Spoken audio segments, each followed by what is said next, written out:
Hey guys, what is going on? God, started off with that same intro again. Yeah. Whatever. Six. What's going on, guys? It's Antoine and Roman Long. This is the Gainz Podcast. The title of this one is going to be what does a healthy / healthy diet / meal plan look like? We're going to dive into a nice little case study that Roman's prepared. It was pretty cool to see like how he was sending me research and what he was planning out before this. So this is going to be interesting to talk about, as well as I'm going to be going over like kind of like meal timing, meal planning, some kind of examples to roll off that, especially during with people's schedules, as well as BCAAs. What's the use of them, as well as what are some examples, as well as kind of explaining that situation and definition and why that's necessary. I don't think, and I think that's on my side. That's going to be the second half, like the nutrient timing and like BCAAs. But yeah, let's start this off with Roman. Roman's got like I said, it's going to be an awesome case study. It's going to dive more deeper within what you guys keep hearing us talk about like what is the healthy dieting side? What do we keep talking about? Yeah. Obviously this is going to keep underlaying each kind of episode. It's kind of like almost like a story, but Roman brought up a good point. Like we keep telling these people like, what is this? What is that? But we're not explaining indefinitely what we mean by like a healthy eating or healthy dieting. So this is going to be a nice podcast about that. So stay tuned. So what do we got here today? So we've been mentioning certain terms or phrases like healthy eating or healthy diet a lot. Yeah. And each week I'll review the video. Antoine will send it to me and I'll watch it. And I'll just take some like mental notes, or I'll take some like notes on my phone. And one thing that kept on coming up that I started to like more and more the more I heard it was healthy diet, healthy eating, and you hear a lot of these kinds of things like in the media, or you'll just like we'll hear people around the office saying that like, oh, you brought a salad for lunch today, that's so healthy, but without respect or regard to the rest of the diet, one like single meal, it doesn't really like, it means next to nothing. Like Antoine mentioned, I think in our last podcast, that I had like turkey, turnips, and carrots. But if the rest of the day I ate, 2 large pizzas. He eats also a lot of Snickers bars, but he doesn't. Honestly, he hasn't said it once.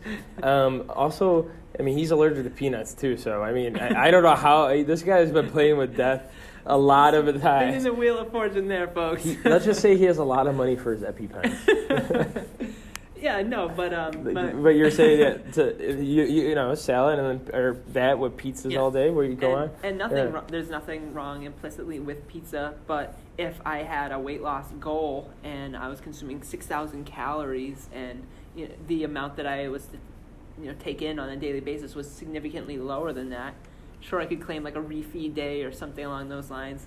But that can only be pushed out for so long. So what I wanted to cover in this video, and what I hope we can cover and help explain to our viewers out there, is what that looks like. Put a little bit of context to it.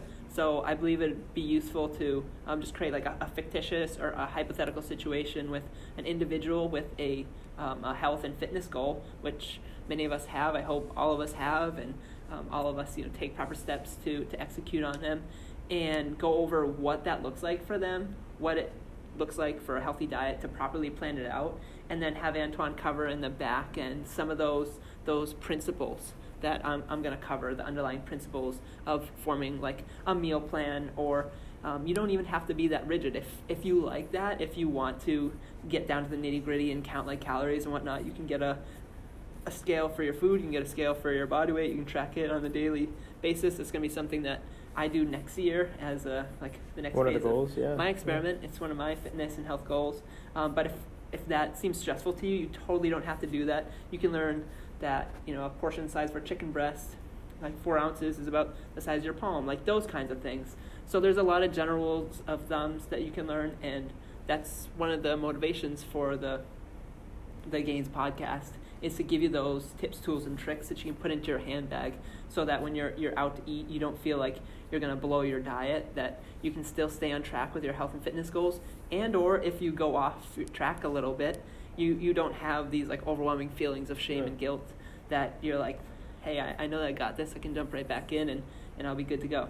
Yeah, and side note too, also if like you want to email us, message us, comment, or just direct message, don't bother, don't be a bother, and don't think you're a bother to like message Roman and just kind of ask him like, hey, what does this meal plan look like, or how does this look like? Don't mind asking me either, because I do have experience. I've only done one, but I've actually food prepped for one of my good friends, but that's not a business of mine. That's not something like I'm going to be doing. It just was something for extra money, as well as something that could teach me, because I've done it before too. I've meal planned for one of my buddies that was cutting like 15 to 20 pounds for it was like over a year, and we got him in I got him in pretty good shape. So don't think you're a bother on asking those questions to Roman or I on any day of the week, anything. We don't mind that. That's why we're doing this. I just want to throw that, because you don't mind, right? No, absolutely. I was going to say, like, hopefully, yeah, Roman's like, I mind. No. But Roman is a busy guy, so definitely ask him questions. It wouldn't hurt him to answer those questions. I'm always learning about this kind of stuff, and I love tackling like new problems, new issues. So even like putting together the case study, which once again, this is like not a real person. Hopefully you can relate to the individual if some of their health and fitness goals are relatable to you, but they're not a real person. But yeah, we get these kind of questions on the daily basis from like friends, family, coworkers, and I think that both of us enjoy like trying to figure them out and give the best advice and help people as much as we can in our capacity. So let's dive into it, buddy. Yeah, we're waiting. That was a little bit of a disclaimer. We're waiting. We're excited to hear about this, man. Okay, right? So this hypothetical situation or individual, their name's Mike. They're 30 years old, 5'10". They weigh about 180 pounds. They're a relatively athletic build. Some people would probably call them like wiry, but not like extraordinarily muscular. They recently got their body fat percentage taken with skin calipers, which is fairly accurate way to calculate body fat percentage. And they were informed that they're about 15% body fat, which they're very happy with. They're happy with their current weight, the way they look, the way they feel, the way they're performing in the gym.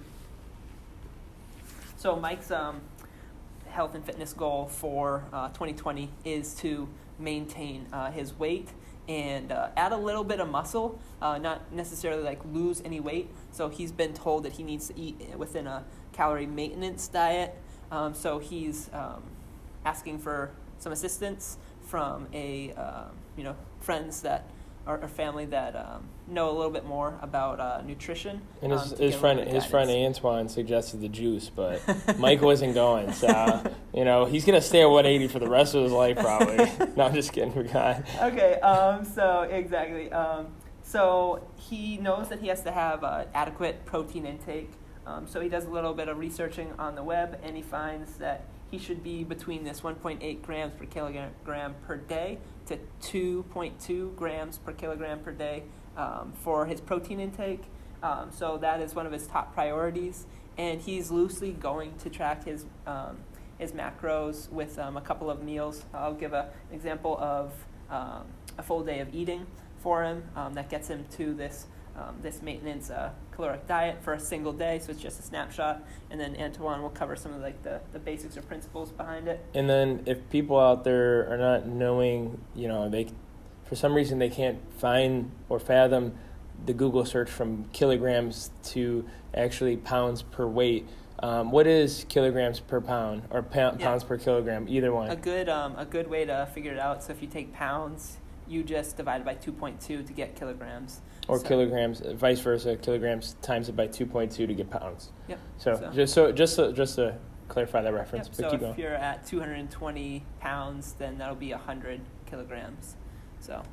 It always throws me off. Just use your calculator on your phone, people. Yeah, for sure.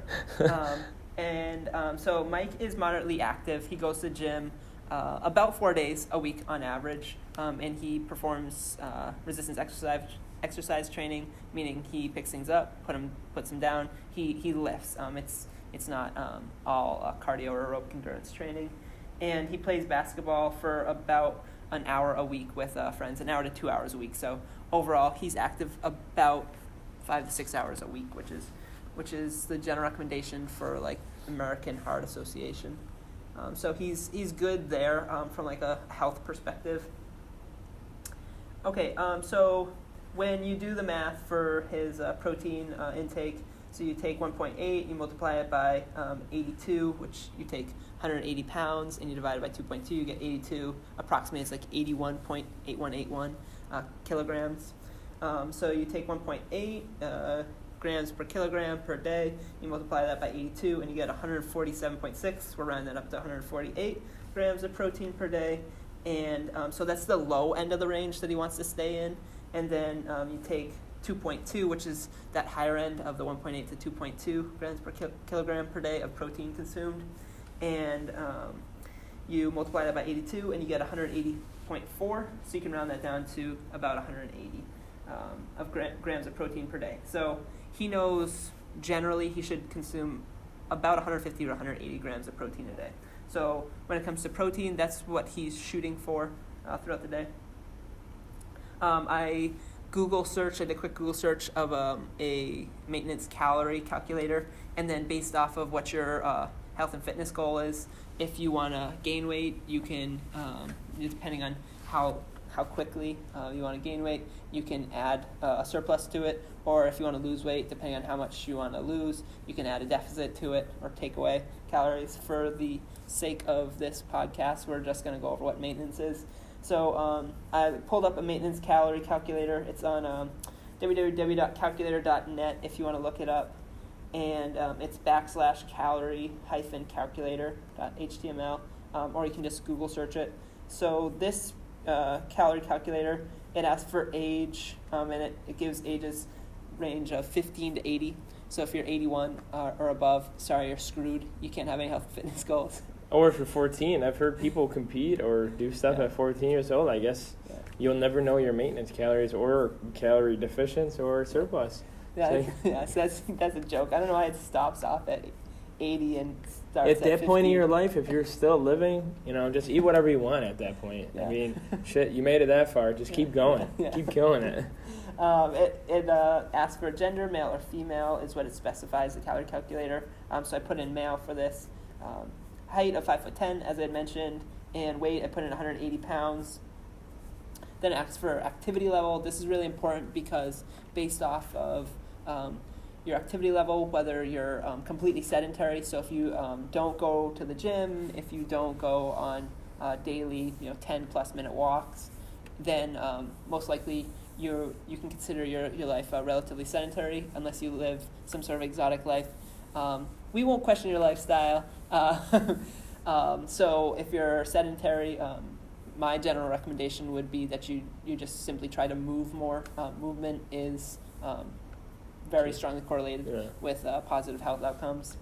Then it moves usually into like moderately active. So it'll say, I think some like calculators or some general recommendations will be like 10,000 steps a day, or work out like 3 to 5 times a week at like 30 to 45 minutes, that type of deal.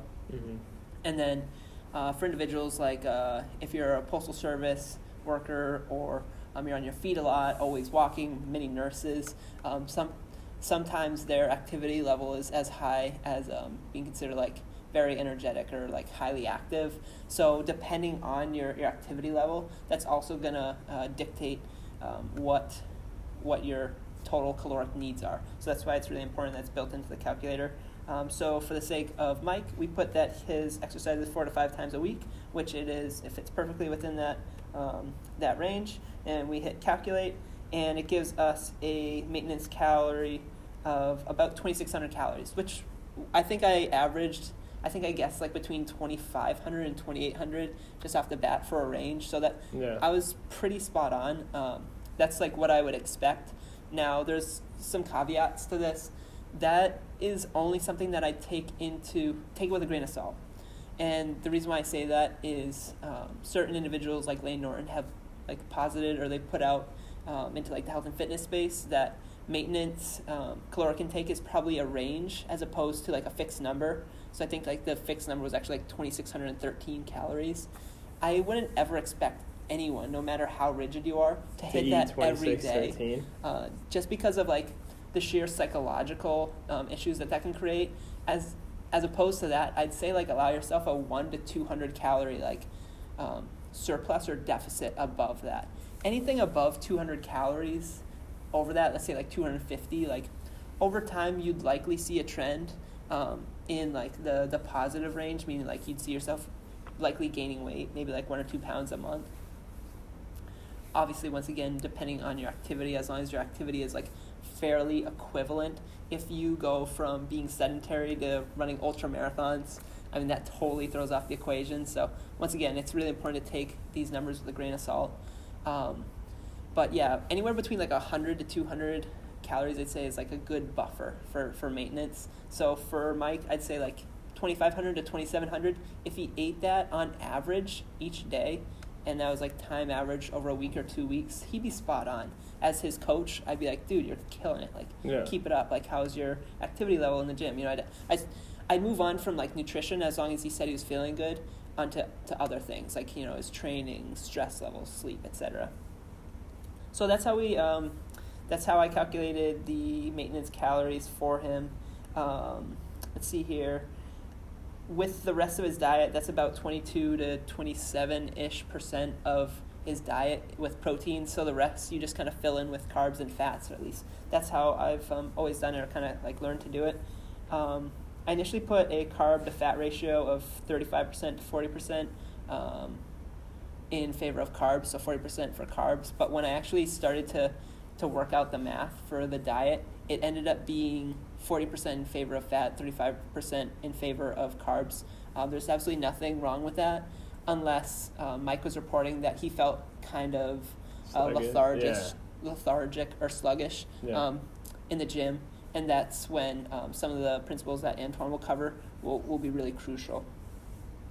So I've been blabbing for a long time. I want to give Antoine a chance to jump in here. So I'm going to quickly go over the eating for one day. No, you're fine. And then we'll jump into the principles that I think both of us use in creating this kind of plan. Yeah, one thing too is when you're going over this, like, when's a good time for Mike to check in to see if this is even appropriate? Like, is there, like, do you have any specific times? Like if he's on a maintenance phase, like, is he weighing in like once a week, maybe a couple times a week?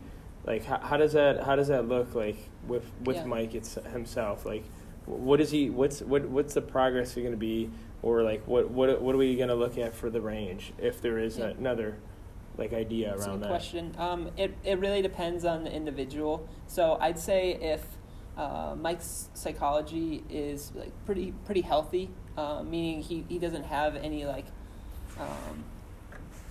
reported history of like an eating disorder or something along those lines.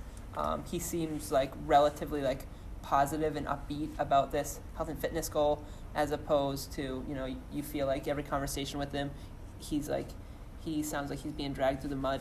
If he sounds like he's relatively positive about it, I believe that the more data that you can collect is the better. So if he was comfortable with it, I would have him just weigh himself like once a day in the morning. There's no reason to weigh yourself any more than that, right when he gets up. So just jump on his scale, throw it on his phone, throw an Excel spreadsheet, like put it in MyFitnessPal, whatever it is. That way, time averaged over a week, you can say like if there's an oscillation of anywhere between like 2 to 5 pounds, which would be pretty normal at his body weight, you'd say like, hey buddy, like no problem, like actually when we look at this for the entire week, like you stayed like right at 180. So even though you jumped up to 184 one day and then down to like 179 the other day, like you're still spot on, and there's nothing to worry about. That's good. So if I were coaching Mike, if he like wanted to pay either Antoine or I would probably have him check in after day 1, make sure that like the food choices, because like I can't I couldn't actually like give this meal plan recommendation to him, because then I'd be doing more of like a registered dietitian's work. I could say like, hey, here's an example. I can provide it to him as an example, and I can tell him like, these are the benefits of these foods within this example. If he ate that like exact meal plan, that has to be under 100% his volition.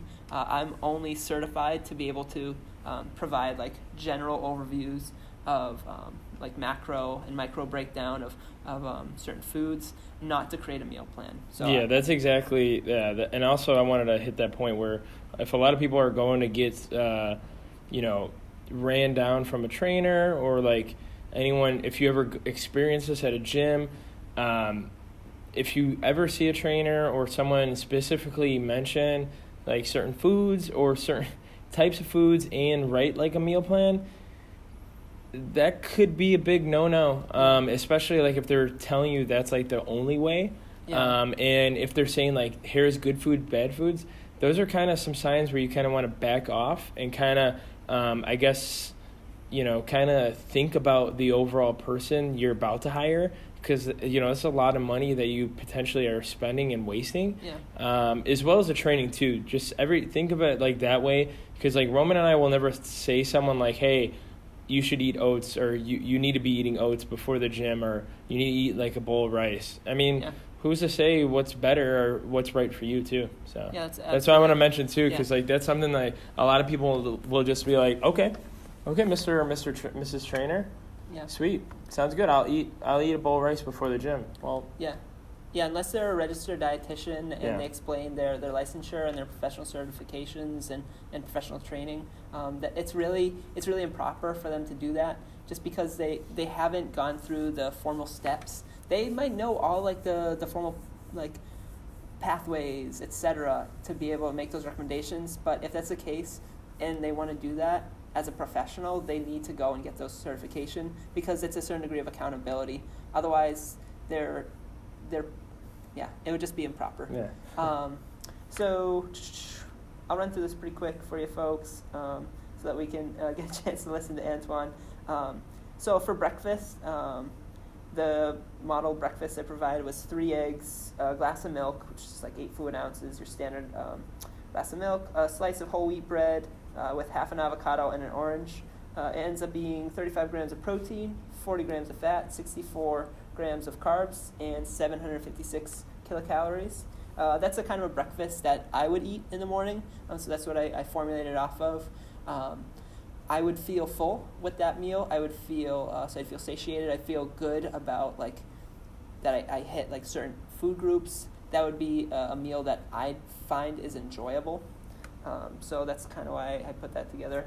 I think that I hope that like you hear this like meal plan, you're not like, man, like this guy has like eats like a starvation diet, or this guy is like so disciplined, because like I threw in some things in there that hopefully like it's enjoyable. Yes, I mean like people would consider like quote unquote healthy. Like I throw in carrot sticks for lunch with 2 turkey and bacon wraps with lettuce and tomato, which ends up being 670 kilocalories, 35 grams of protein, 34 grams of fats, 58 grams of carbs.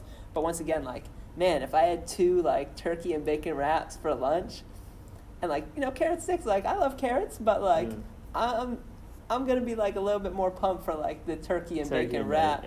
But like also like I do like carrot sticks, and like I know that like I need to get certain like amount of fiber in. I don't think like on a daily basis like I must get 84 grams of fiber. I just say like if fiber is good for me. 84 like, grams, that's... That's a shit ton, in my opinion. I've been pooping for days.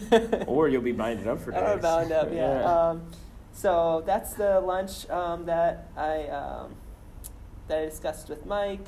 Meal replacement shake. It's 2 scoops of whey protein, and I just found a proprietary blend on the web with water. That's going to be 46 grams of protein, 2 grams of fat, 6 grams of carbs, and that's 226 kilocalories. And then for dinner, Mike's going to have a whole chicken breast, de-skinned and deboned, with a baked potato and butter and broccoli. The whole meal ends up being 63 grams of protein, 19 grams of fat, 48 grams of carbs, for a grand total of 615 kilocalories. And because Mike was so good throughout the day, he gets to have 1 cup of chocolate, which is 8 fluid ounces, which ends up being 5 grams of protein, 14 grams of fat, and 38 grams of carbs, which is 298 kilocalories. So you add all that up, the macro breakdown is 184 grams of protein, 109 grams of fats, and 214 grams of carbs, for a grand total of 2,573 kilocalories, which is right within that zone of the 2,600, between that 100 to 200 kilocalorie buffer that I had mentioned in the beginning. And I think the reasons that there are that buffer are, one, the thermic effect of food, so the heat that's generated like once we eat food, like after you eat food, like after your next meal. Just be mindful, like maybe sit there for like minute or two and see if like you start to get that warm feeling. Some people refer to that as a thermic effect of food. And then also, depending on whether you have an increase or decrease on your maintenance calorie diet, you'll experience either a reduction or an increase in NEAT. So if Mike were to have gone above that, let's say like eating 2,720 kilocalories, he might find that he's a little bit more fidgety throughout the day.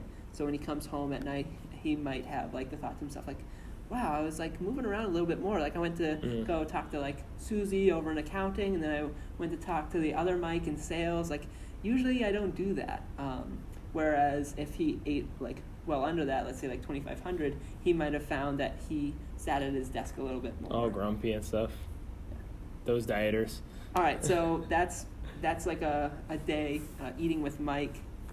What kind of like principles were underlying that, and where do you see like potential like room for improvement for Mike, where he could like maybe add in like supplementation or anything along those lines? Yeah, so there's one thing too that we probably didn't mention in there was why were the meals there's such a balance of ratio. It's because, you know, a lot of the times those foods need to be bounded with each other and binded to, you know, get some great digestion when it comes to your training and whatnot. As well as, did you want to mention how there was at least like 20 grams of protein throughout every meal? Yeah, so... Yeah, go ahead. Okay, so as I say, I know you wanted to stop talking, but I know you mentioned that, and that's something important when it comes to, especially like setting out a meal plan or setting out like a day-to-day routine. Yeah, so like the actual pathways, like I think can be ignored, but like having concrete numbers is also important, I think. So there've been some numbers that have been popularized in the media, like 17 grams of protein per protein feeding. That's pretty much been normalized, just the 20 grams of protein per feeding, and that's probably the bare minimum that you should consume if you are looking to either maintain or gain muscle for any type of a health and fitness goal, or is just part of like your daily life or daily living regimen. And the reason being is that at those levels of protein intake, and these also should be considered whole sources of protein. So that's going to be something like fish, beef, and a rice poultry, cake. And a rice cake. Fish and a rice cake. It's a funny meme that I'm trying to listen to a lot. So fish, poultry, beef, most dairy sources like Greek yogurt is probably commonly referred to as like a whole protein source. So whey protein, and then eggs. Those are like the main 5 that come to my mind when you're talking about like different vegetarian forms of protein. You can absolutely get to that threshold. Usually, you just have to consume a little bit more, and it's best to consume varying types. So different vegetarian proteins like certain beans, pea and, like, proteins. Yeah. Well, even the powders too. Pea and rice is usually a pretty solid blend. And I've had it before. I've had pea protein. Yeah. And some of them, they'll use the right sweeteners because some of them do it really wrong. And I've had one that literally tastes like vomit. But even me as a meat eater, I've had vegan protein and I've done fine with it. Like it tasted fine, digested really well actually, because I'm more sensitive to like the dairy and regular whey protein. So I did try that and had no problem. So yeah. Awesome, that's really cool. So I'd say that 20 grams of protein is probably the minimum, the lowest amount that you should eat per meal. There are some studies that would probably like disprove that, and it would be based off of like total protein consumed throughout the day. So what happens when you eat protein, just like very basically, is proteins are going to be breaking down into certain amino acid profiles, and they're going to be circulated through your blood. And depending on the needs of your musculature, it's going to be picked up at a certain rate. So yeah, maybe if you hit a certain amount per day, but I think just as a general rule of thumb, we don't have to get like pedantic with it and discuss like the minute details. Eating at least 20 grams of protein, if you can, and you're able to take in that amount in one given sitting, and your goals are to gain or maintain muscle mass, and the upwards limit of like gaining muscle would be about 40 grams of protein. Although, as you could tell in that example, Mike had a protein shake which I think was like 58 grams of protein. Yep. There's nothing wrong with that. But at one time, his body might only be able to synthesize so much of that. So he might have like, free-floating amino acids like within his blood. Like nothing wrong with that. So within the confines of that diet, like that 20 to 40 grams of protein is probably the sweet spot for most people. Yeah, and no, I mean I was gonna say there's some other things too, which is great to note. Like, The whole main reason too about this too is I was gonna say this in the beginning, but it's fine to throw this in now. But like the whole point is through a healthy, with quotation marks, if you're not watching this on video, eating and way of eating, we probably think it's best that it's through food and not through supplementation. We'll probably do it, I'm probably going to ask Roman when he wants to do it, but we'll probably have another video about like supplementation, like what's sort of the best supplements when it goes to that route.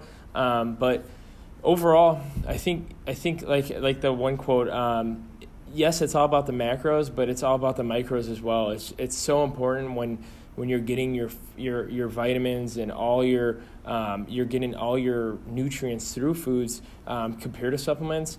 Back in the day, Antoine probably would have told you something differently because for some reason I remember you can go on my Instagram and look at like one of the first pictures. I like bragged on how many supplements I had. And see, the thing is, little did Antoine know in high school / college, my broke ass couldn't even afford it anyway. So how the heck did I even want to even pay for that? I don't know. But see, the thing is, the whole idea is like right now, and I feel so much better now compared to I probably did beforehand because of the fact that I wasn't using the right food choices, and I would go off of like just the macros, which is not always the best point. I wasn't getting the best training. I probably didn't even look the best either, or look as good as I could have. So the whole main point, what I wanted to say in the beginning is use the fruits, use the veggies, to kind of get those vitamins and nutrients. Unless you're allergic, that's the only other reason why you wouldn't want to do it. Also to note, since there's so much debate going on, like types of eating, since we're going to keep this pretty neutral, we don't care how you eat. We want to just make sure it's always the balanced and healthy lifestyle. So what I'm suggesting is, do once a year, but when it comes to like healthy eating, a good idea is getting your blood work done. I was showing, I posted on my Instagram recently, like my vitamin B12, because there's about a bunch of debate going on, like grain-fed beef and poultry about like vitamin B12 deficiency. I showed Roman and I showed you guys on Instagram, like, my levels for vitamin B12 back in 2017 were almost to the max point of like the standard range. And like, yes, every doctor, probably every physician, any medical group is going to have their own ranges. But I know like at least once a year, getting your blood work done is something that you can give you a whole big perspective on how you're eating and supplementing your food and your resistance training and whatnot, because you don't even need to go to your doctor. Like, say if you're having a hard time finding it, there are certified. It'll be certified. Like, they'll look at blood tests, but they're certified, like, I guess, on the way of ranges and whatnot, and they will send you to a lab near you. And I don't even think I've ever talked to Roman about this, but like Stan Efferding, You probably might have seen it, but like Stan Efferding, if you look at him, like he was like somewhat sponsored by these people, so you don't necessarily need to go through insurance and whatnot, but you have to. It still costs you money. Like no matter if you go through I'm telling you, like all my blood work for my vitamins, my hormones and stuff that I try to do once a year, that's going to cost you money no matter what. I mean, unless you hit your deductible, which I find it really hard because I must be living a damn near healthy lifestyle because I pay for a lot of stuff through insurance. But no, that's the one thing I wanted to go over. Also, like with BCAAs and stuff, I don't want to really go over it now because of the time frame and whatnot. So we're going to be talking about like recovery with protein and BCAAs and what's the difference, as well as what kind of that means. We'll probably add that to the supplement podcast that we're going to probably do the episode because the fact that I wanted to bring it in when it comes to the type of eating, but since we're short of time, I'll let you kind of give a brief description and nutrient timing. So since Roman did a case study on Mike and types of food and whatnot, take those meals and you can switch them around, do whatever, because overall everyone's going to have a different schedule with life. No matter what, as much as I want to say, hey, everyone just work out at 4 or 5 p.m. every day, that's never the case. So like right now I do that. I work out at like 5 or 6 p.m. every day, 5 times a week. So that might not be the case for you. You might be a night shift employee. You might work out at night. You might work out bright in the morning. I used to work out at 5 a.m. before my work shift because it was easier to get things done after work. So what I want you to imagine when it comes to nutrient timing and meals is plan those meals around training if you're training. If you're not training and you're just doing your goals, plan it around whatever goal that is, like running, cycling, swimming, things like that. Try to plan those meals where the nutrients timing is going to be the best. Like you're not going to want, like what Roman was mentioning a little bit earlier, is you're not going to want to eat like a heavy fat gram meal before your training session unless you're ketosis. Then again, you're on a whole new level and planet, so cheers to you. You're probably on planet Mars right now if you're in ketosis. That's a running joke because it's really hard to get there. But so just think about those. Let us know if you have questions on that. I always think like my big note is if you're doing like the mixed ratios when it comes to carbohydrates and fats, what Roman was talking about, try to plan those bigger carbohydrate meals before and maybe even after if you're doing like simple carbohydrates afterwards, and then a little bit more complex before to give you that right amount of energy before the session. Obviously, there's always tipping points. You can have too many, you can have too less. So try to note what Roman was saying in whatever app you use, notebook, journal, Excel doc, on how you're feeling on those meals and what types of food you're eating. I think that's about it. We're probably going to end it there. Do you have anything closing you want to say? Yeah, no, the carbs thing. So I've heard from there's always different numbers like Antoine was referencing when it comes to blood panels. Super important to get it done.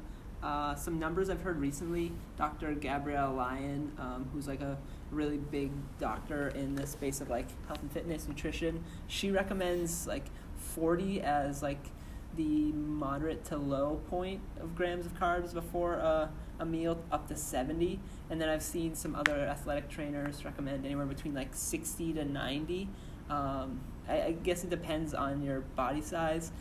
Once again, if you don't want to be as rigid as counting them, I would just run a couple of short experiments, whatever your favorite carb source is. If you really like baked potato, a sweet baked potato with little bit of brown sugar on it before you hit the gym, try a half a sweet potato and see what your performance looks like. If it helps to fuel your performance, then boom, you might have hit the sweet spot. If it's not quite enough, you still feel a little hungry or lethargic during the workout, maybe have a little bit more, or maybe switch to another carb friendly source that you like. And then after the workout, same deal. The important thing is to fuel back up. So yeah, I think that was spot on. Sweet, guys. See, look at that. We keep coming at you with more I don't even know how you guys are going to handle it these days. It's just too much. It's too much. It's too great. It's that gravy sauce, you know? It's right in the middle. But, yeah, thanks for watching, guys. We wanna thank you. Obviously, this is going to keep going. We're going to stick to it. Follow us, like us.